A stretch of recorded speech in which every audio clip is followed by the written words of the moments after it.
Hello everyone, my name is Matteo, and by now you know that I like to tinker with ComfyUI, and today we are gonna play with trading cards. So on my Discord we hold a weekly challenge, and last week's subject was tarot cards.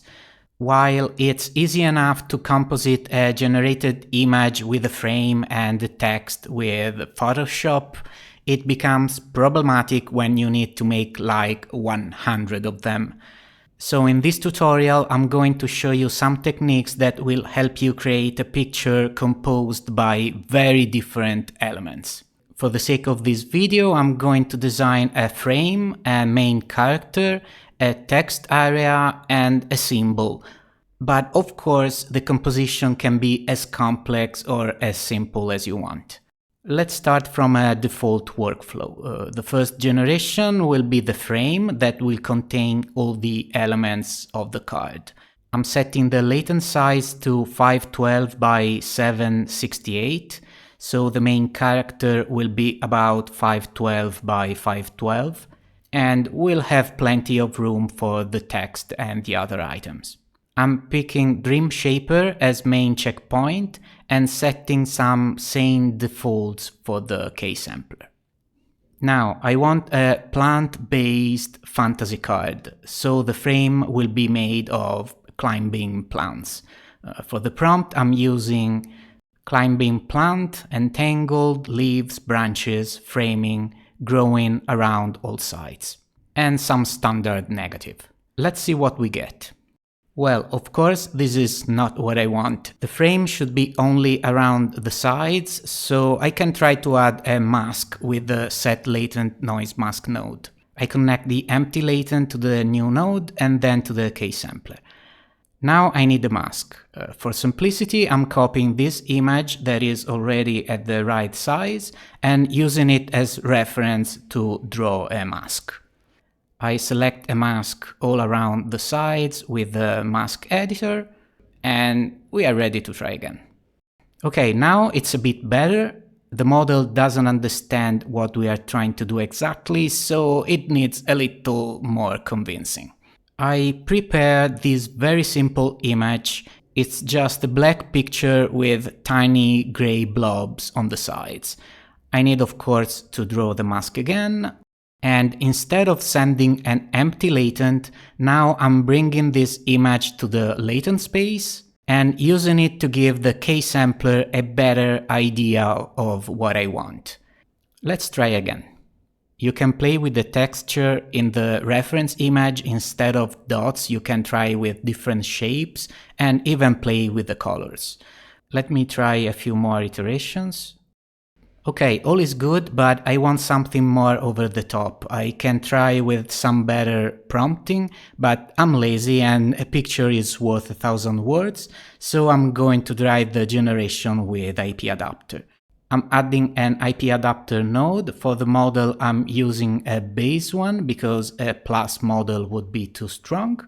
Then I need the clip vision, and for the reference, I'm using this picture of a tree. I'm lowering the strength and connecting all together, including the attention mask, since I have it already.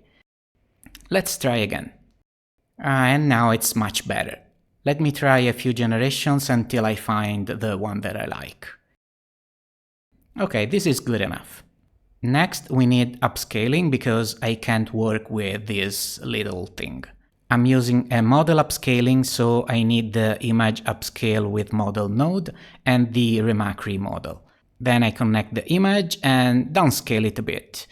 Then I'm sending it to the latent space and add the second pass to get more details. To do that, I can simply copy the first keysampler, connect the latent input to the upscaled image, and lower the denoise to say 0.45. We can also get away with fewer steps, and I'm using a different seed and another sampler. Now to the pixel space to see the result. Okay, now we have a nicely detailed frame. Of course, you can use whatever method you prefer to upscale. There are a lot of options, but this is simple, fast, and doesn't require additional extensions. The last step is to extract the frame from the black background. There are many options, I tried a few, and for this application I think that segment anything is the simplest solution. I need the grounding dyno sum segment node that also requires 2 additional models. Of course, I need to connect the image and the prompt I'm using is black background.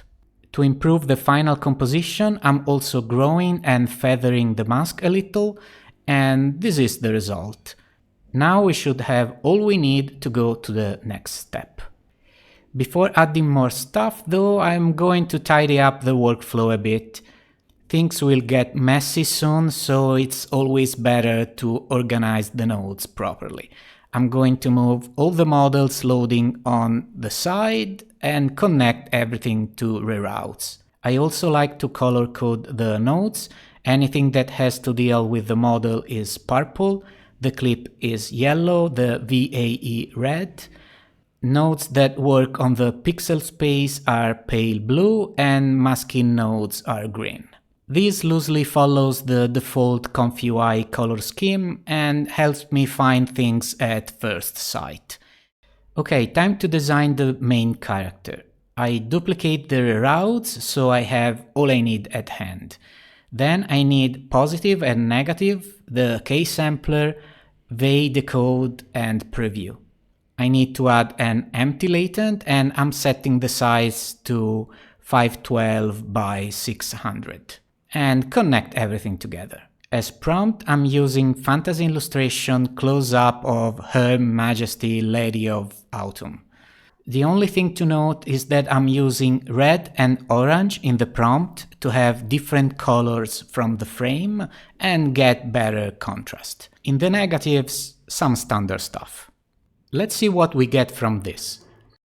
Okay, it's pretty good already. Let me try to run more generations. And let's use this one. Now I need to upscale it. I can copy the pale blue nodes from the previous generation, reconnect the missing pipelines, and duplicate the K-sampler for a second pass. You know the drill by now. We need to change the seed, lower the denoise, and yada yada yada. And this is the final result. Very nice. We didn't use some of the reroutes, so I can delete them. Now the text area. This is going to be very simple as the text needs to be readable. I'm copying again the reroutes and the basic nodes for a new generation. I'm setting 512 by 256 for the latent size. It's not standard and not something you normally use, but in this case the image will be very simple and it should be fine.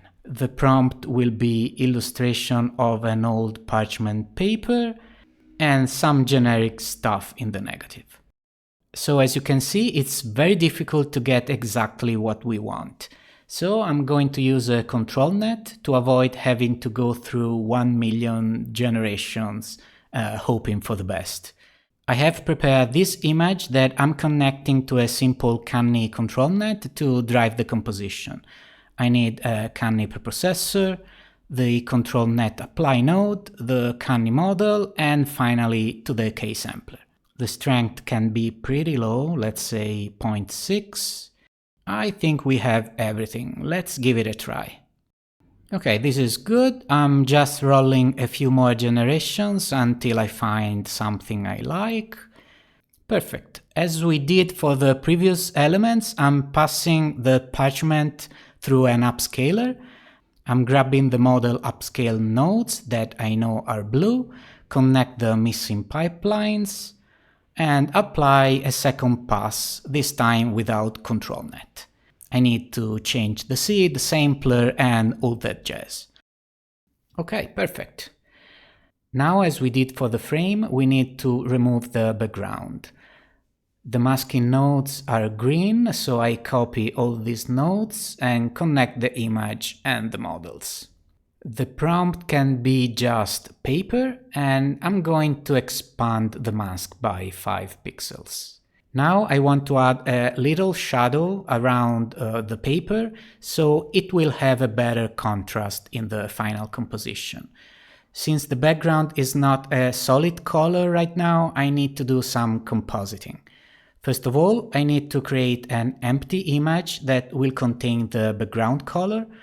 The size is the same as the generated image, which is 1024 by 512. Instead of pure white, let me try with a very dark green. The color input takes only integers, but it's easy to convert from RGB values to int. You can use this formula where 15, 25, and 5 are the RGB values. If I preview this, I get a dark green solid color. Okay, now I need an image composite masked node. I connect the background to the destination input, the original image to the source, and for the mask I use the one coming directly from the segment anything node. Now we have our paper over a dark green background ready to be placed onto the final trading card. We need one last image before we can compose our card, and that would be an icon showing the card main element. In this case, it will be a plant symbol. I'm reordering a little, I'm removing the reroutes that I don't need and starting a new generation. You know the process by now. I'm duplicating the K-sampler with the negative and positive and setting the latent size of 512 by 512.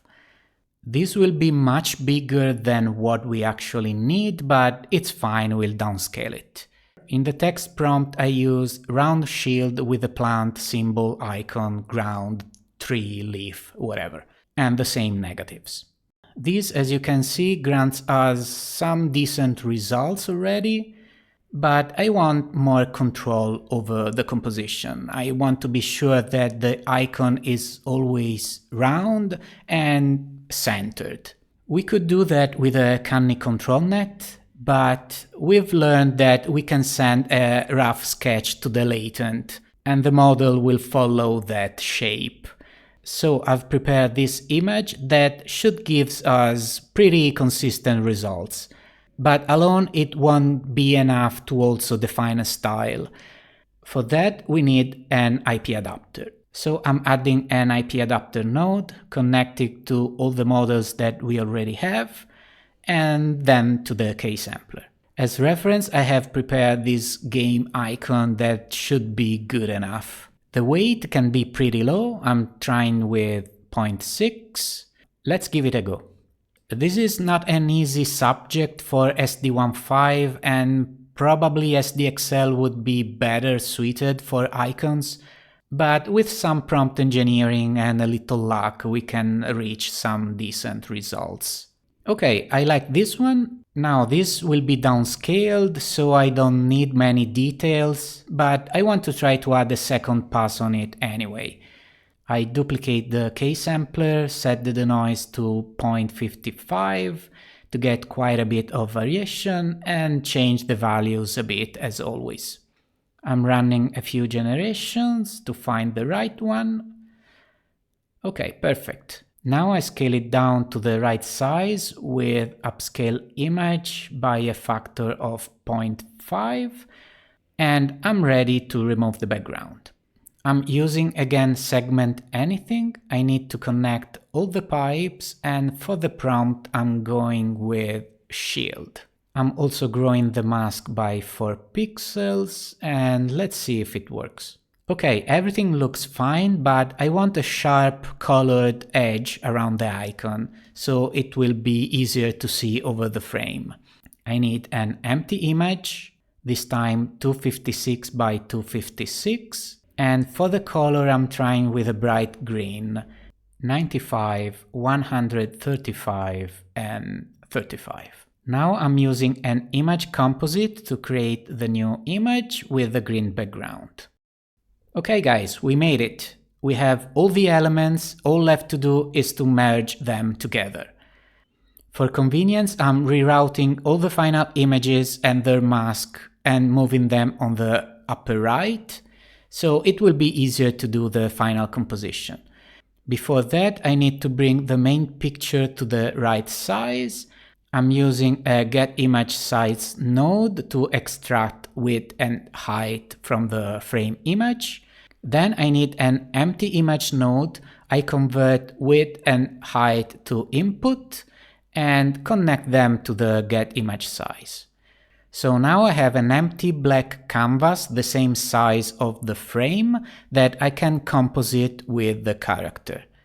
Okay, I'm ready to overlay the frame. I need, you guess it, another composite node and connect to it the main picture, the frame, and the mask. And we are finally ready to see the result. Okay, this is coming out really nice. Let me add the missing elements. I'm speeding up because the process is the same and I'm tired of saying add an image composite masked node. Okay, we have now our final composition and it's lovely considering the little time needed to make it. Now we only miss the text, but before that I want to apply a very light final pass to better merge all the elements together. So I'm copying the K-sampler from the main character and applying a second pass with a very low denoise, let's say 0.25.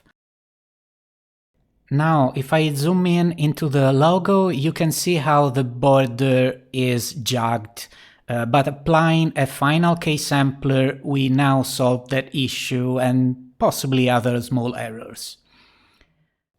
Okay, now the text.